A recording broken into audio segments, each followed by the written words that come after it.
Kesiapan yang sudah kita lakukan mengarah kepada kesiapan yang sudah ready juga untuk PTM seperti itu. Ya, salah satu contohnya itu misalnya sarana dan prasarana pembelajaran, sarana dan prasarana protokol kesehatan itu kita sudah siap, bahkan itu di atas 90% ya, 90% ke atas, walaupun belum 100%.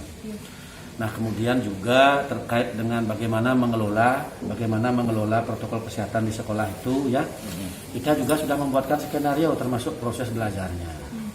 Baik itu dari sisi kurikulumnya, baik itu dari sisi pengelolaan protokol kesehatan, dari sisi shiftingnya kita sudah siapkan dan merujuk kepada juknis yang baru dari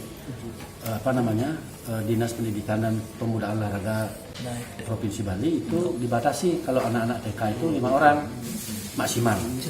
Nah, itu SD 15 orang, itu 18 orang untuk SMP. Nah, itu kan merujuk kepada SKB 4 Menteri yang sudah direlaksasi. Itu kesiapan kita.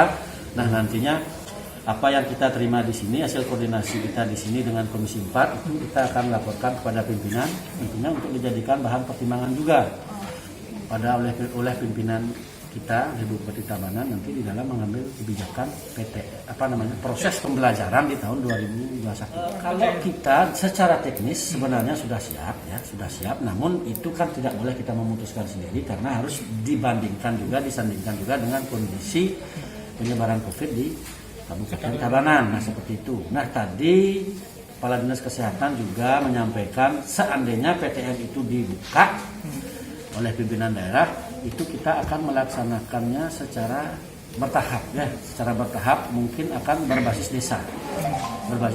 Nanti desa mana yang penyebaran COVID-nya itu minimal atau tidak ada, mungkin itu yang akan kita.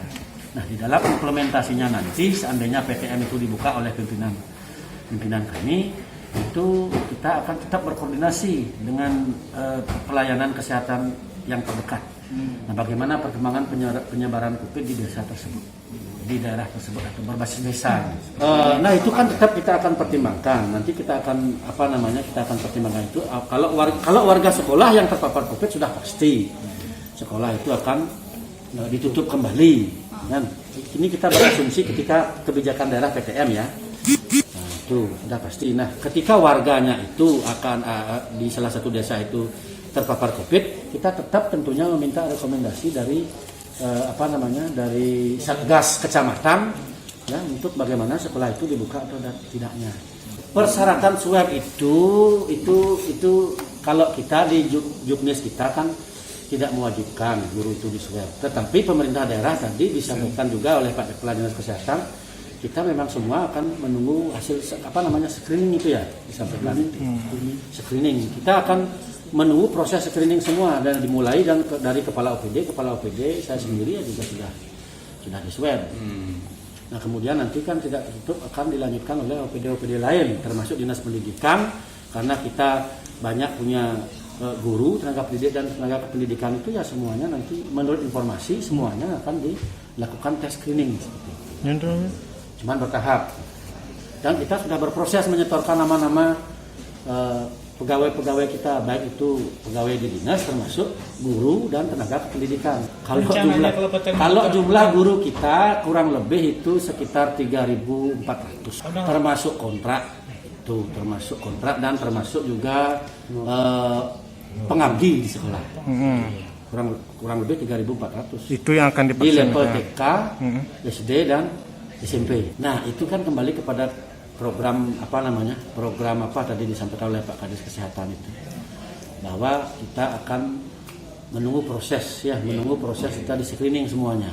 Per kelas itu maksimal untuk jenjang PAUD itu 5 orang, kemudian SD 15 orang, SMP 18 orang itu maksimal. Apabila ada nanti sekolah-sekolah yang jumlah siswa per kelasnya itu di bawah itu, ya maksimalnya bisa jadi di bawah kriteria maksimal. Pelajaran kurang lebih itu sebelum kalau yang jam 8 itu sudah sekolah, sebelum jam 12 itu sudah selesai. Satu pelajaran berapa menit? Satu pelajaran itu 20 menit. Satu jam pelajaran itu 20 menit, 1 jam. Satu JP itu yang dulu 35 menit dan 40 menit untuk SMP, sekarang menjadi 20 menit. Nah, ini masih kita simulasikan nantinya ya. Yang jelas shifting kita itu maksimalnya 15 untuk SD, 18 untuk SMP. Dan ya jumlah pesertanya. Kalau misalnya dalam satu sekolah itu nanti siswanya banyak, misalnya seperti SMP 1 itu kalau memang siswa itu mungkin sekolah 3 kali seminggu ya tidak masalah buat kami. Karena di dalam proses PTM itu nanti ketika pemerintah daerah mengeluarkan kebijakan PTM, kita akan tetap blended antara proses tatap muka dan pembelajaran jarak jauh. Kita akan blended nantinya.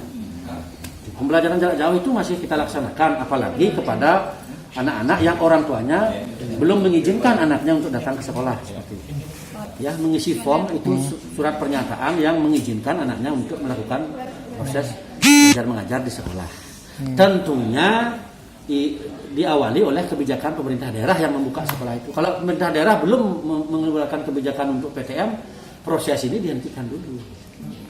Tapi saat ini kita sudah memiliki survei, ya kita sudah memiliki survei kepada orang tua siswa, apakah mereka setuju atau tidak PTM itu dibuka. Sebagian besar itu rata-rata di atas 80% setuju. Sarana dan prasarana prokes itu sudah kita siapkan, itu kesiapannya mencapai 90% lebih. Itu kesiapannya sudah kita siapkan, sarana dan prasarana. 24 muka mungkin mereka itu alasannya ya memang ada ketakutan. Karena kita tidak mencantumkan alasan setuju atau tidak gitu. Ya. Nah, ini baru rancangan kita ya. Yang berbasis desa itu artinya sekolah itu ketika pemerintah daerah nanti mengeluarkan kebijakan untuk membuka PTM, nah kita akan melaksanakannya secara bertahap dengan berbasis desa. Berbasis desa maksudnya kita melihat lingkungan di seputaran desa tersebut. Kalau memang penyebaran COVID-nya masih dibilang relatif aman, mungkin sekolah itu yang akan kita buka. Sekolah yang ada di desa itu? Di desa itu.